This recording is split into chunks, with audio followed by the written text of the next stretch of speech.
Bonjour! Aujourd'hui, à Vue d'ici, j'ai le bonheur de vous présenter mon entretien avec Danny Blouin, un citoyen de Lac-Beauport qui a profité de la pandémie pour écrire son premier roman. Ensuite, Mégane Labrec nous fait découvrir l'entreprise Fleury, une gamme de produits pour la peau 100% naturelle fait à Lac-Beauport. Et finalement, on se dirige à Sainte-Brigitte-de-Laval avec Isabelle Henry qui nous fait découvrir le Gym Studio. Attendez-vous à quelques riffs de guitare. Bienvenue à Vue d'ici.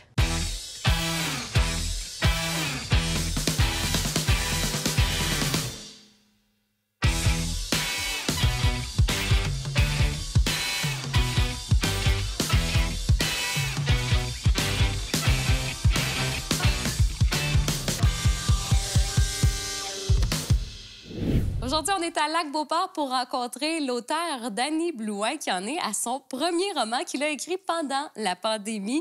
Vous allez voir qu'il y a beaucoup de créativité chez cet homme qu'on rencontre avec sa famille, sa petite tribu, comme il l'appelle si bien. Venez-vous-en, on va aller les rencontrer.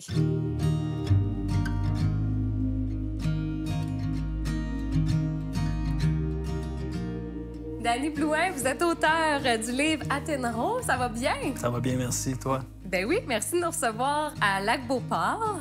Bienvenue. Vous êtes résident de Lac-Beauport depuis combien de temps? Ça fait 11 ans, je crois. 11 ans, 12 ans, oui. Quand même. Pourquoi avoir choisi le Lac-Beauport pour vous installer? Les montagnes, le ski, le plein air, puis la proximité pour les enfants. J'avais des jeunes enfants. On pouvait aller à l'école en autobus, fait que c'est ça. C'est important. Puis on le sait, ça, votre amour pour la nature dans le livre Athénero. Racontez-nous un peu, c'est quoi l'histoire du livre? Bien, écoutez, pourquoi il est venu au monde ou plus l'histoire? L'histoire du livre, là, vraiment. L'histoire, c'est un livre de science-fiction qui se passe ici, dans la région, pendant le COVID. Puis, donc, il y a une thématique un peu proche de la COVID. Puis, comment certains profitent d'un vaccin ou d'un virus comme ça pour avoir plus de pouvoir ou moins de pouvoir. Fait qu'il y a des gens ordinaires là-dedans qui ont des rôles formidables qu'ils ne seraient jamais pensés. Puis, c'est ça. Fait que c'est une belle aventure qui prend des dimensions internationales. Fait que tout ça part d'ici. C'est une fiction, oui, mais quand même inspirée un petit peu de votre propre famille. Absolument, absolument. Bien, on écrit... Moi, c'est mon premier livre. Donc, j'ai écrit sur ce que je connaissais. Donc, les coins, Valcartier, Stoneham, Tewksbury, Lac-Beauport, ma famille, les personnages sont inspirés de ma famille. J'ai changé les noms pour protéger les innocents. Mais c'est ça, fait que j'ai garoché ma famille dans une aventure. Ça devait être spécial quand votre père a commencé à écrire, d'avoir un papa auteur à la maison. Oui, mais quand même, c'était surprenant, là, je te dirais. Puis surtout, c'est une belle fierté aussi, d'un coup, quand ça a été produit. On était tous très fiers, mais c'est drôle, parfois, pendant des soupers, ils disaient « Excusez, je reviens, j'ai une idée », puis ils partaient dans le bureau. C'était vraiment illumination. Oui, c'est ça, c'était vraiment drôle, mais c'était super le fun, puis inspirant, puis c'est une belle fierté. J'aimerais que vous me parliez un peu du fait qu'il se soit inspiré de vous pour les personnages. Est-ce que c'est gênant? On dirait que oui. Bien, surtout que c'est beaucoup de gens qui nous connaissent, qui le lisent pour l'instant. Fait que des fois, c'est drôle. Là, les gens, ils voient un peu, sans savoir nécessairement qui est qui, sont capables. Mettons, j'ai une amie qui l'a lu, puis elle m'a dit « Ah, je suis capable de savoir qui est qui. » Fait que c'est super cute. C'est le fun. C'est pas tant gênant, parce que je pense pas qu'on est des personnes gênantes, mais c'est sûr que c'est spécial, je dirais, de lire comment notre père nous voit un peu. Là, comment il nous inclut, comment que, mettons, dans son univers, il nous imagine. Puis encore là, c'est sûr que nos amis, quand ils lisent, sont capables, c'est ça, de reconnaître certains attraits. Mais sinon, sur le coup, quand il nous a dit ça, j'étais un peu j'ai hâte de voir quelle idée que tu vas te faire. Mais à la fin, on est content du résultat. Puis le mettre en contexte de la COVID, est-ce que ça vous a fait peur un peu quand même? Parce qu'on est tanné, on va se le dire, mais quand même, pourquoi vous avez voulu mettre la COVID aussi dans ce livre-là? Bien, c'était pour laisser à mes enfants, dans le fond. Ça a commencé comme une œuvre que je voulais laisser à mes enfants. OK. Puis, comme je t'ai dit plus tôt, je suis pas un peintre, je suis pas un chanteur ni un musicien, fait que j'écris un peu, pas trop mal, semble-t-il. Fait que j'ai décidé de réécrire ça pour... Puis comme ça se passe dans le COVID, je trouve que c'est tellement intéressant ce qu'on vit actuellement. Là, quel changement depuis 2 ans. Hein? Toi et moi, là, on n'aurait jamais pu écrire un scénario comme ça. Ouais. Puis je voulais laisser un témoignage là-dessus. Fait que dans 30 ans, peut-être mes petits-enfants vont lire ça, vont dire « Ah, c'était ça le COVID, c'est ça qu'ils ont vécu. » Puis ce qui est aussi un petit peu épeurant, c'est que je suis retourné, pour préparer l'entrevue, je suis retourné un peu voir qu'est-ce que j'avais écrit pour me rappeler un peu. Puis écoute, il y a des choses qui se passent aujourd'hui, 1 an et demi plus tard, que j'avais écrit dans le livre. Ah ouais? Ouais. Fait que c'est... Fait que c'est un peu... C'est intéressant. Puis pourquoi vous l'avez fait, là, ce livre-là? Qu'est-ce qui vous est passé par la tête? Parce que vous n'êtes pas auteur à la base. Non, je suis pas auteur. Je suis... COVID, on a janvier 2021, on a du temps de disponible. Ma fille, Laurence, m'a dit ben papa, écrit. Puis là, j'ai écrit quoi? Fait que là, j'ai commencé à écrire, puis... Très sérieusement, j'ai eu vraiment beaucoup de plaisir à écrire ce livre-là. J'ai eu plus à l'écrire, je pense, que les gens qui le lisent, c'est super. Mais de l'écrire, là, c'est vraiment agréable. La créativité, un peu comme dans ton métier, on a parlé plus tôt, la créativité, c'est formidable. Là. Puis je me suis vraiment, là, la page blanche, puis les idées, puis on y allait, puis mon épouse lisait ça, puis elle était « Wow! » Tu sais, j'ai inventé des affaires, même moi, « Wow! » Puis Athénro, ça veut dire quoi? Je t'aime beaucoup. Entre amis. Entre amis? En Huron-Wendat. Hey, on est chanceux, on a une primeur. Oui, oui, effectivement.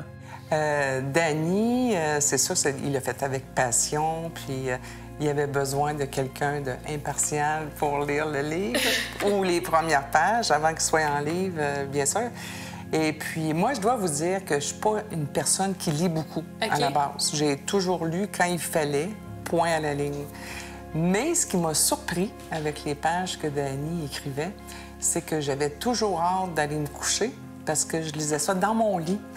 Puis c'est arrivé quelques fois que Danny m'a dit « Ah non, j'ai pas eu le temps aujourd'hui. » Puis là, c'est bien plate, tu sais. J'aurais aimé ça, tu sais, lire la suite. Donc oui, vraiment, j'ai été sa première lectrice. Puis ça a été un honneur pour moi parce que Danny, ça fait quand même 28 ans qu'on est ensemble, puis Danny, c'est quelqu'un qui a toujours lu énormément et que j'ai toujours dit, tu devrais écrire un livre. Il me semble que tu serais bon avec tous les types de livres. Il n'y a pas un sujet en particulier. Là, il lit de tout. Donc, c'est ça, encore plus. Là, j'étais vraiment fière parce que là, il a mis un de ses rêves par écrit. Est-ce que ça serait possible, une suite, ou... Oui, probablement. Là, Hollywood m'a appelé pour peut-être le mettre en film. Malheureusement, j'ai pas répondu à un appel inconnu. C'est que moi, je réponds pas à n'importe quoi. Mais non, je sais pas. J'ai ma grand-mère qui m'inspire beaucoup là, du côté de ma mère, qui a élevé 17 enfants avec rien. Puis... comment ils se sont fait donner une terre en bois debout, puis comment tu réussis pour élever 17 enfants quand t'as rien. Je pense que mon prochain livre va être plus autour de ça. Je crois qu'il y a une génération de femmes là, dans ces années-là, des années 20-30, jusqu'à la guerre, là, qui... C'est formidable ce qu'ils ont fait. Là. Fait que... Pas une suite nécessairement, mais un autre livre, peut-être. Probablement, c'est ça. Ça a été quoi les plus grandes difficultés que vous avez traversées, outre que ça se tienne, que ça se suive? Ce que je trouve le plus difficile là-dedans, c'est moi, je suis un créateur. Fait que pour moi, créer, c'est facile. Sauf que quand tu écris un livre, ben il faut le réviser. Ouais. Ça prend une certaine discipline. Donc, de le développer sur plein de plateformes, de le développer de A à Z aussi, de l'éditer, c'est ce qui vous a vraiment stimulé tout au long de l'expérience. Absolument. C'est vraiment agréable. Je recommande à tout le monde de créer. Là. C'est ça, oui, parce que je pense que c'est un rêve de plusieurs personnes de dire je vais écrire un livre, mais c'est possible. Ah, absolument. Absolument. Un gros merci. Plaisir. Au revoir. Ça a été un bonheur de rencontrer l'auteur Danny Blouin et toute sa famille aujourd'hui à Lac-Beauport. Visitez le site internet athénro.com pour vous procurer cet excellent livre avec la magnifique couverture de l'illustratrice Stephanie Queen. Alors moi, je vous laisse, j'ai de la lecture à faire. Aujourd'hui, j'ai le plaisir de m'entretenir avec Rachel Gagnon-Fleury, créatrice de soins pour le corps, le visage et l'esprit. Je la rencontre dans son atelier à Lac-Beauport et elle nous parle de la création de son entreprise. Rachel, au cours des 10 dernières années, tu as eu la chance de voyager 4 fois en Indonésie, plus précisément à Bali, là où tu as appris tout plein de choses grâce au Balinese sur les soins de beauté naturels. Et tu as, grâce à cette expérience-là, démarré ton entreprise Fleury. Qu'est-ce qui t'a donné l'envie, justement, de te lancer dans cet univers du soin de beauté? En fait, qu'est-ce qui m'a vraiment fait le déclic quand j'étais en voyage, c'est que j'aimais beaucoup ça être avec elles, puis vivre dans leur quotidien avec leurs soins, tout ce qu'ils faisaient, leur rituel, en fait, du matin au soir, puis toutes les petites attentions qu'ils portaient à ça. Puis là, c'est là que je me suis dit, j'aimerais ça ramener ça chez nous. Fait que c'est comme ça que ça a commencé. Parle-moi un peu de ce que tu as appris concrètement là-bas. En fait, j'ai rencontré des Balinaises qui m'ont beaucoup inspirée. Je suis encore en contact avec elles, d'ailleurs. À tous les jours, on se parle. Je les aime vraiment beaucoup. Puis, en fait, j'ai commencé parce que je me suis dit, les filles, je veux apprendre qu'est-ce que vous faites à tous les jours dans votre quotidien. Là, c'est là que ça me dit, OK, je veux vraiment comme m'inspirer de ça pour ramener ça ici dans mon quotidien au Québec. Comment est-ce que ça s'est passé au niveau de la discussion pour toi apprendre ton métier là-bas? Je comprends. Fait qu'en fait, oui, c'est vrai que la barrière de la langue est là, mais j'ai tellement connecté avec... En fait, je vais parler de 2 personnes que j'ai vraiment beaucoup connectées. Elles s'appellent Comang puis Ruby. C'est 2 filles, en fait, là, d'une trentaine d'années. Puis je te dirais que oui, la barrière de la langue était là au début, mais ils parlaient quand même un petit peu en anglais. Puis c'est spécial, comment dire ça, là, mais c'est vraiment des bonnes amies. Puis c'est allé plus loin que juste la langue. Mais oui, on pouvait quand même parler là, en anglais ensemble un peu, là, mais ouais, on a vraiment connecté. De quelle manière est-ce que tu as amené tes connaissances ici au Québec? Bien, en fait, au début, j'ai fait plein de tests parce que, en fait, là-bas, c'est vraiment pas les mêmes ingrédients que nous, on a ici. Et c'est sûr, ce que j'avais appris avec les filles, il fallait que je le transforme puis que je l'amène avec nos ingrédients qu'on avait ici, puis avec des choses qui m'inspiraient aussi dans notre quotidien au Québec.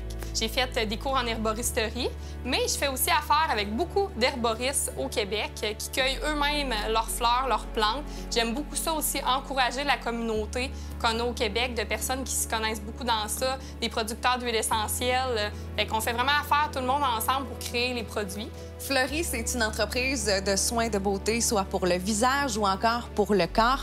Quels sont les produits qu'on retrouve dans ta belle gamme de produits 100% naturels? En fait, on a une huile démaquillante nettoyante. Ça, c'est vraiment pour aller... En fait, c'est la première étape à toute la gamme. C'est vraiment se nettoyer le visage. C'est fait avec de l'huile d'arbousier puis de l'abricot. C'est super doux pour la peau. Tous les types de peau peuvent l'utiliser. Ensuite de ça, on a une belle gamme d'eau florale aussi pour aller hydrater la peau. Puis, on a nos sérums. Ça, c'est ce qu'on vend le plus. Sérum soleil puis le sérum à la rose. On en a 2. Le sérum soleil, c'est celui-là qui va aller illuminer le visage. Fait qu'en hiver comme en été, les gens l'adorent avec l'argousier à l'intérieur.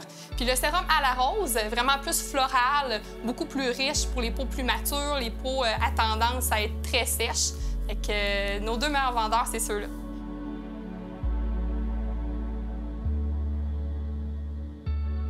Rachel, il y a un an, tu as décidé de te lancer à 100% dans ton entreprise et ce, à temps plein. Dis-moi, avec le recul, de quoi est-ce que tu es le plus fière?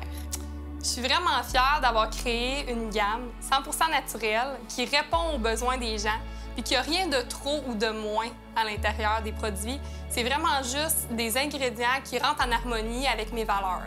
Est-ce que la gamme de produits que tu as créée, donc Fleury, est autant adaptée aux hommes qu'aux femmes? Oui, vraiment. Comme moi, mon conjoint, il s'en met des produits à tous les matins et tous les soirs.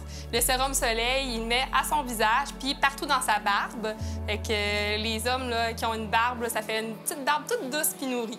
Et dis-moi, pour ceux qui désirent se procurer des produits de la gamme Fleury, que ce soit pour le corps ou pour le visage, où est-ce que tes produits sont disponibles en vente? Depuis 1 an, en fait, j'ai commencé à vendre sur mon site Internet à moi, au lesproduitsfleury.com. Sinon, j'ai des points de vente au Café par là-bas, qui est ici et pas loin à Charlesbourg. On a aussi le Temple Sanctuaire au Lac-Beauport. On a Other Sea Bikini à Québec. Puis on en a plusieurs autres là, qui vont se joindre à nous. C'est dans nos projets. Outre les produits individuels que tu vends directement donc sur ton site web ou encore dans tes points de vente, tu offres aussi la chance aux entreprises de faire des collaborations avec ton entreprise. Oui, là, on se concentre beaucoup là-dessus. En fait, je développe des produits personnalisés pour les entreprises avec leur nom sur l'étiquette, vraiment un produit personnalisé à 100 %. En fait, on se rend compte, on regarde avec la personne les besoins, les ingrédients qu'elle aime, puis on va vraiment aller créer un produit personnalisé pour l'entreprise. On offre aussi des coffrets corporatifs pour les entreprises. Fait que ça peut vraiment être intéressant, là, les gens qui veulent offrir quelque chose de 100 % naturel, puis fait au Québec. Maintenant qu'on connaît davantage de ton entreprise, ta belle entreprise Fleury, qui est conçue ici même dans ton chez-toi, Oui. je pense que c'est le moment pour nous d'aller observer un peu le processus de création de ces produits-là. Oui. Parle-nous un peu de comment est-ce que tu procèdes pour réaliser, par exemple, le sérum soleil. Le sérum soleil, c'est à base de macération bileuse, donc de camomille, puis de calendule.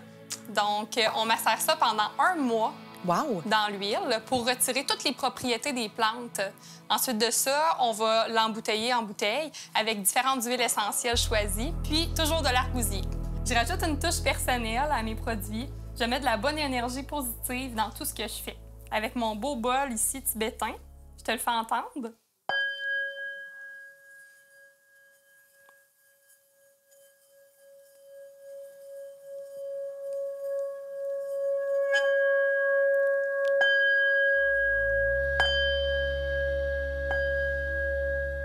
C'est relaxant comme son. Dis-moi, Rachel, il semble vraiment authentique. D'où est-ce qu'il vient?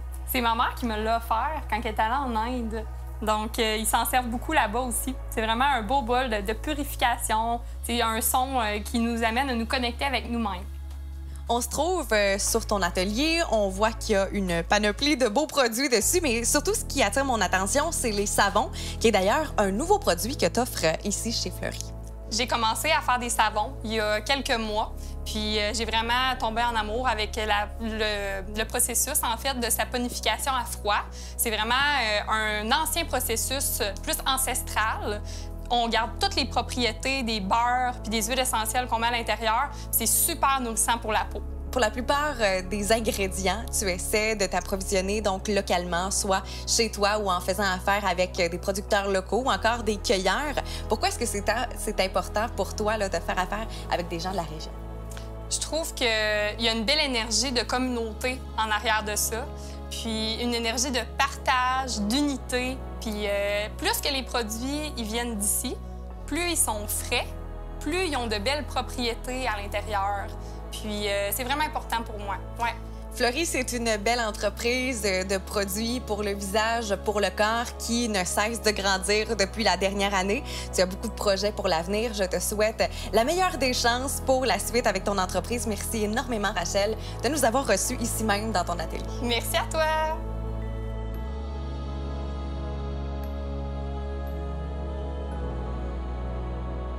Si vous avez envie de vous approvisionner en soins pour le visage ou encore pour le corps avec des produits 100% naturels, je vous invite à découvrir la belle gamme de produits Fleury de la créatrice Rachel Gagnon-Fleury. Ces produits sont disponibles non seulement sur son site Internet, mais encore dans plusieurs points de vente de la région. Pour plus de détails, rendez-vous sur sa page Facebook ou encore Instagram.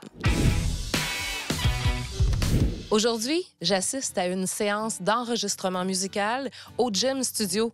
Je vais rencontrer Jimmy Whittam, réalisateur et technicien en sonorisation, et également l'auteur-compositeur-interprète Pierre-Luc Vallée, également natif de Sainte-Brigitte-de-Laval.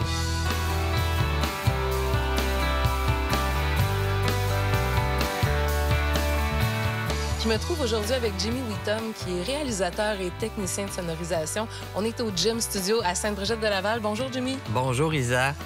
Je suis très heureuse d'être ici aujourd'hui. On va parler de musique, de sonorisation, de ton studio, des beaux projets musicaux que tu réalises depuis quand même plusieurs années. Donc, comment ça t'est venu, la passion de la musique dans ta vie? Comment t'es tombé en amour avec le monde de la musique? Bien, très jeune, c'est sûr que chez nous, la musique était très présente. Mon père est un mélomane avec... il y a eu des gros systèmes de son. Donc, moi et ma sœur, jeune, on était vraiment là, plongés dedans. Là. Puis ensuite, ben, plus tard, ben, j'ai fait des études en musique, là, le début des années 2000. Puis pour ensuite là, me spécialiser là, en sonorisation là, par la suite au cégep aussi. Oui, puisque tu as une formation en sonorisation, tu as voulu pousser l'expérience un peu plus loin, tu es allé étudier là-dedans? C'est ça. Après mes études en musique, ben, j'ai décidé d'aller faire une attestation d'études collégiales au cégep de Drummondville. Ça dure 1 an. Puis en fait, c'est vraiment là que j'ai appris là, vraiment tous les rudiments du studio. Puis par la suite, j'ai continué par moi-même à faire des formations, des fois en ligne, tout ça. Puis c'est ça. L'expérience avec le temps t'a amené justement à décider de créer ton propre espace d'enregistrement? Oui, c'est ça. Au début, il y a peut-être 8 ans, ben, en fait, ici, à Sainte-Brigitte, j'ai décidé... je travaillais dans la construction, donc j'avais quand même les aptitudes pour me bâtir quelque chose qui avait du sens là, au niveau de l'acoustique. Avec mon père, on a décidé là, de bâtir cet endroit-là. Puis j'ai fait affaire avec un acousticien, là, un de mes anciens profs qui m'a fait tout le design au niveau là, de la sonorisation de l'espace ici. Ça fait plusieurs années que tu as ton studio, donc plusieurs collaborations à ton actif. Parle-nous un peu des collaborations que tu as eues musicales. Je pense que tu es allé dans plusieurs styles musicaux, d'ailleurs. Ouais, quand même. J'ai fait, c'est ça, au studio, beaucoup de musique qui est acoustique, de folk, de country, de rock surtout. Puis, c'est sûr, en dehors du studio, j'ai fait des projets aussi. J'ai enregistré de la musique classique, quelques disques aussi. Tu nous parles de tes collaborations. Je sais qu'il y a quand même certaines personnes qui sont passées dans ton studio. On veut des noms. Ben, il y a le groupe Suroît des Îles-de-la-Madeleine qui sont venus, Clément Jacques, Caravane. Puis j'enregistre beaucoup de gens de la relève aussi là, pour faire des projets de tout genre. Là. Aujourd'hui, on enregistre une chanson avec l'auteur-compositeur-interprète Pierre-Luc Vallée, qui est natif de Sainte-Brigitte-de-Laval également. C'est pas votre première collaboration ensemble, je crois? Non, Pierre-Luc, ça fait longtemps qu'on se connaît. En fait, on s'est connus par Internet comme ça. Il m'a appelé pour une première chanson, puis là, on est peut-être rendu à la 8e collaboration là, ensemble. Parle-moi de la place de la musique dans ta vie. Comment t'en es venu à faire de la musique? J'ai commencé, quand j'étais jeune, j'avais, je pense, 15 ans au secondaire. J'ai commencé à jouer de la guitare. Puis ensuite, j'ai commencé à faire de la composition chez nous à la maison. Puis j'ai fait une couple de tunes. Tu composes tes propres chansons. Qu'est-ce qui t'inspire dans tes chansons? Quel genre de sujet, quel genre de style musical t'inspire pour écrire? J'aime composer des musiques. Je suis plus dans le style folk, country. J'aime tout ce qui est harmonique. J'aime ça, la guitare, mettre beaucoup de guitare dans mes chansons. C'est pas mal ça, ouais. C'est pas ton premier passage au Jim Studio. Je crois que tu es venu enregistrer ton premier album ici. Oui. J'ai commencé avec Jimmy. Ça fait 6 ans, je crois, ouais. Puis on a enregistré un premier album qui est 6 ans, qu'on peut retrouver sur Spotify et Apple Music. Sur les plateformes. Puis on a continué par la suite là, à faire de nouveaux projets. Là. Je pense que tu as passé des beaux moments dans ces murs. Parle-moi de ta collaboration avec Jim. Je crois que vous avez vraiment une collaboration particulière. Vous travaillez bien ensemble. Oui, bien en fait, on est devenus amis avec le temps. Puis on compte plus les heures quand on enregistre. Là. On a vraiment du plaisir. Aujourd'hui, tu travailles sur de nouvelles compositions, donc un nouveau projet musical. Aujourd'hui, on travaille sur quelle chanson? C'est Hit the Ground, que j'ai composé il y a 2 ans, mais que j'avais pas eu la chance d'enregistrer. Puis c'est ça. Aujourd'hui, on va enregistrer le violon, la batterie et la basse. Et peut-être un petit peu de guitare, ouais. Donc, tu es musicien dans la vie. On cachera pas le fait qu'on a un band de musique ensemble, toi et moi. Ouais. Le groupe Valento, on fait souvent de la musique. Tu es un gars qui est très investi dans ta musique, autant sur scène que justement en studio. De quoi parlent tes chansons? Ça parle de beaucoup de choses. Je peux pas décrire. Faut écouter. Faut vraiment écouter. Ouais. Pierre-Luc, les 2 dernières années pour les artistes de tous les domaines, ça a été difficile. On dit que les artistes ont été durement touchés. Pour ta part, tu as dû mettre ton projet d'enregistrement sur la glace, comme tu nous le disais tout à l'heure. Comment tu vois ce retour, dans le fond, à la vie avec la musique dans ta vie, les enregistrements et tout? Oui, retour à la normale, oui, j'ai hâte parce que au côté spectacle, ça nous a touché beaucoup. J'ai hâte de refaire de la scène. Pour ce qui est enregistrement, on peut recommencer maintenant. Mais pour la composition, j'ai pris du temps plus pour la composition pendant les dernières années. Donc, j'ai très hâte de pouvoir rejouer sur scène. On sent que tu as une relation très intime avec ta musique, malgré le fait que tu nous partages cette intimité musicale. Est-ce qu'on aura la chance d'entendre tes compositions sur scène? Si la chance se présente, oui. J'espère avoir des spectacles avec mon groupe cet été, quelquefois, on glisse une ou 2 chansons de mon répertoire. Mais oui, j'ai très hâte de pouvoir les partager. Oui. Donc, qu'est-ce qui s'en vient côté sonorisation pour toi dans les prochains temps? Bien, en fait, c'est ça. On termine les 2 chansons de Pierre-Luc dans les prochaines semaines. Puis ensuite, bien, j'ai Pascal Perrault, un chansonnier de Québec, en fait, qui est auteur-compositeur. Donc, on va enregistrer là, 2 pièces complètes, là, produites avec un band et tout. Donc, des beaux projets. Est-ce que tu as encore de la place à ton agenda? Si des musiciens nous écoutent aujourd'hui et qui les aimeraient te contacter? Oui, c'est certain. Pour la fin de printemps, oui, je suis disponible. C'est certain pour d'autres projets. Ça sera avec plaisir qu'on ira. D'ailleurs, que j'invite les gens à aller visiter ta page Facebook qui est très bien élaborée. Donc, Jim Studio à Sainte-Brigitte-de-Laval. Jim, merci. Bien, merci, Isa.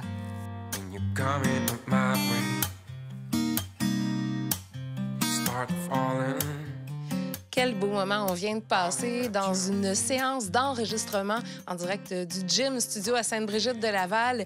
Les murs sont emplis de musique de tout genre. C'est un bonheur de se retrouver ici aujourd'hui. Je vous invite à visiter la page Facebook du studio, Jim Studio, et à le contacter pour une séance d'enregistrement. Il y avait beaucoup d'énergie au Jim Studio à Sainte-Brigitte-de-Laval. Merci à Isabelle Henry pour son reportage. Merci également à Mégane Labrec de nous avoir fait découvrir les produits fleuris faits à Lac-Beauport. Et finalement, ça a été un peu au bonheur pour moi de découvrir l'auteur de Lac-Beauport, Dany Blouin. Si vous avez des suggestions de reportages pour nous, n'hésitez pas à nous écrire au info@ccap.tv. Et si vous voulez voir ou revoir nos reportages, ça se passe également au ccap.tv.